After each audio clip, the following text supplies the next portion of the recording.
नारायण नारायण नारायण नारायण नारायण नारायण।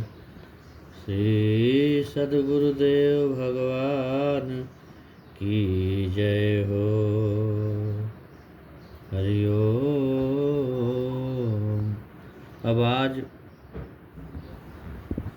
कुछ लोगों का ये कहना है कि ब्रह्म विद्या सीखने के लिए कुछ पद्धति बताएं।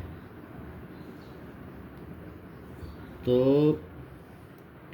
ब्रह्म विद्या की सीखने की आज हम पद्धति इस 5वें भाग में प्रस्तुत करेंगे। यथामति जिस प्रकार से हम अपने सद्गुरुदेव भगवान से ये पद्धति को सुना है, तो उसी प्रकार उसी शैली से कुछ बातें हम बताएंगे जिससे ये समझ में आएगी। कुछ हमारे पूर्वज महान ऋषियों ने विद्या प्राप्ति के लिए एक विशिष्ट पद्धति शैली का निर्देश किया है। जो साधक इस पद्धति से ब्रह्म विद्या प्राप्ति के लिए प्रयास करता है, वह विद्या के वास्तविक स्वरूप को प्राप्त कर लेता है। और जो इस प्रक्रिया से पुरुषार्थ नहीं करता, उसे विद्या प्राप्त नहीं होती। क्योंकि महाभाष्य अध्याय 1:1:1 ये बात आई है कि चतुर्भिः प्रकारैर्विद्योपयुक्ता भवति। आगम कालेन, स्वाध्याय कालेन, प्रवचन कालेन, व्यवहार काल नीति। इसका मतलब है कि विद्या 4 प्रकार से आती। कौन सा है? आगम काल, स्वाध्याय काल, प्रवचन काल और व्यवहार काल। अब इसमें बताते हैं कि आगम काल उसको कहते हैं जब मनुष्य पढ़ाने वाले से सावधान होकर ध्यानपूर्वक विद्या को सुने। और स्वाध्याय काल उसको कहते हैं जब पढ़ी सुनी विद्या पर स्वस्थ चित्त होकर विचार करें। प्रवचन काल उसे कहते हैं जब दूसरों को प्रेम पूर्वक पढ़ावे। और व्यवहार काल उसको कहते हैं जब पढ़ी विचारी पढ़ाई विद्या को आचरण में लावे। ये 4 प्रकार के विद्या बताए। अब विद्या प्राप्ति के लिए इससे कुछ मिलती जुलती एक अन्य शैली भी है, उसको भी सुने।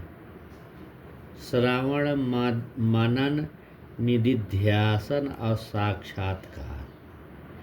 इसके अनुसार पहले विद्यार्थी विद्या को गुरुमुख से सुने और पढ़े, पश्चात उस पर विचार करे, तत्पश्चात उस विषय में निर्णय लेवे और अंत में उस पर आचरण करे।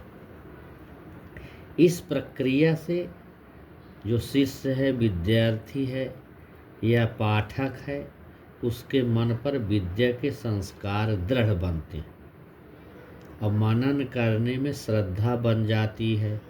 इसके विपरीत पढ़ा सुना विचारा सब व्यर्थ सा ही हो जाता है। यदि विद्या व्यवहार में नहीं उतरती है तो कुछ 5-6 उपाय हैं। प्रत्येक कार्य की सफलता के कारण मैं बता रहा हूँ कि क्यों नहीं, अगर व्यवहार समझ में नहीं आती तो उसमें कुछ कारण हैं। पहला पूर्व जन्म में उपार्जित संस्कार। और दूसरी बात है कि तीव्र इच्छा,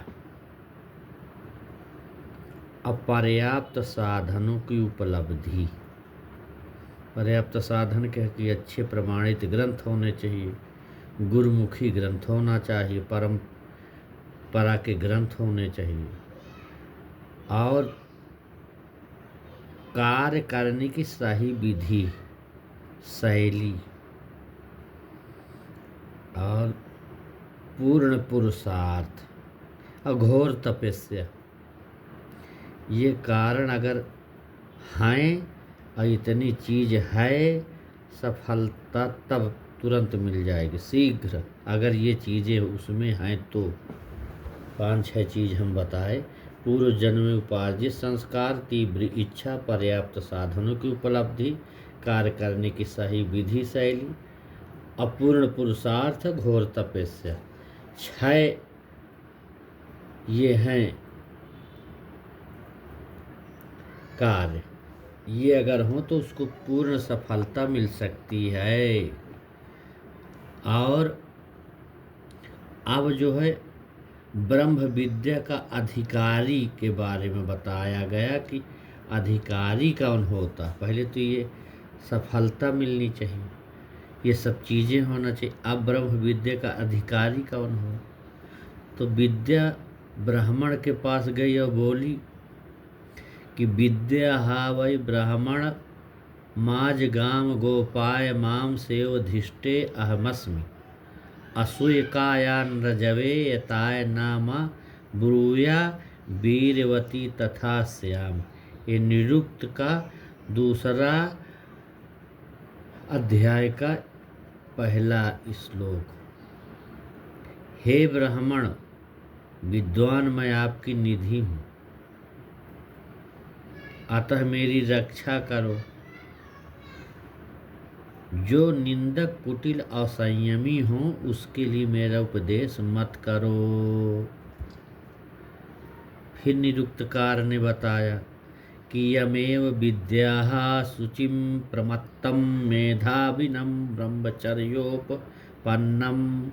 यस्ते न द्रुह्योत कतमच्चनाः तस्मै मा ब्रूया निधिपाय ब्रह्मण इति। निरुक्त कार्य बताते हैं कि जो पवित्र आत्मा, प्रमाद रहित, बुद्धिमान, ब्रह्मचर्य से युक्त और आपसे किंचित भी बैर न करता, उस विद्या धन रक्षक के लिए मेरा उपदेश करें। क्रियावन्तः श्रोत्रिया ब्रह्मनिष्ठाः स्वयं जुह्यत एकर्षि श्रद्धयन्तः तेषामेवैतां ब्रह्म विद्यां वदेत शिरोव्रतं विधिवदैस्त चीर्णम। ये मुंडक उपनिषद का वाक्य है, श्लोक है ये। तो जो लोग पुरुषार्थी, वेद को पढ़ने वाले, शास्त्र को पढ़ने वाले, ईश्वर विश्वासी हो, श्रद्धालु होकर एक ज्ञानी गुरु को स्वयं स्वीकार करते हैं, उन्हीं जिज्ञासुओं को वह विद्वान ब्रह्म विद्या का ये उपदेश करे।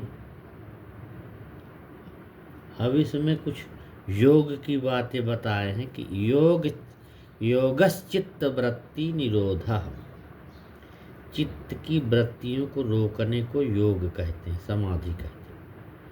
चित्त की वृत्तियों को सब बुराइयों से हटाकर शुभ गुणों में स्थिर करके उस परमेश्वर परमात्मा के समीप में मोक्ष को प्राप्त करने को योग कहते हैं। ये योग की बात नहीं जो प्राणायाम ये लोग करते हैं, आसन, ये योग नहीं। योग वो है कि जो परमात्मा के समीप में मोक्ष को प्राप्त कराने वाली जो विद्या है उसको योग कहते हैं। अब योग उसको कहते हैं कि परमेश्वर की, उसकी आज्ञा के विरुद्ध बुराइयों में फंस करके उससे दूर हो जाना, वो भी योग है। क्योंकि उपासक योगी और संसारी मनुष्य जब व्यवहार में प्रवृत्त होते हैं तब योगी की वृत्ति सदा हर्ष शोक रहित आनंद से प्रकाशित होकर उत्साह और आनंद युक्त रहती, और संसार के मनुष्य की वृत्ति सदा हर्ष शोक रूप दुख संसार में डूबी रहती। उपासक योगी की वृत्ति तो ज्ञान रूप प्रकाश में सदा बढ़ती रहती, संसारी मनुष्य की वृत्ति सदा अंधकार में फंसती जाती है। ये अंतर है। चित्त वृत्ति निरोध योग है, पर विवेक वास्तविक विज्ञान न होने से मन रूपी उपकरण को व्यक्ति चेतन मान लेता है, जिससे वह इसे अधिकार में नहीं कर पाता। अब मन के बारे में हम मानते हैं कि यह चला जाता है। क्या ऐसा मानना ठीक है? विचार कहाँ से आते हैं? स्वयं प्रत्यक्ष करके देखो विचार कहाँ से आते हैं। वास्तविकता का पता चल जाएगा। हमने लगभग काफ़ी वर्ष इसका अनुभव किया। अधिकार पूर्वक खोज की कि मेरी इच्छा के विरुद्ध न कोई विचार आ सकता है न जा सकता।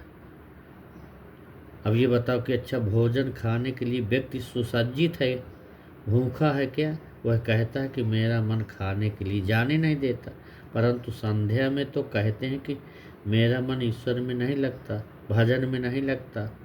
शाम के हो सुबह हो कहते भजन में नहीं लगता मन। सर्दी में मन क्या कंबल ओढ़ने को होता है? विद्यार्थी जो है परीक्षा भवन में 3 घंटे क्या कहता है? मन नहीं लगता। वस्तुतः अज्ञान के कारण भूल है।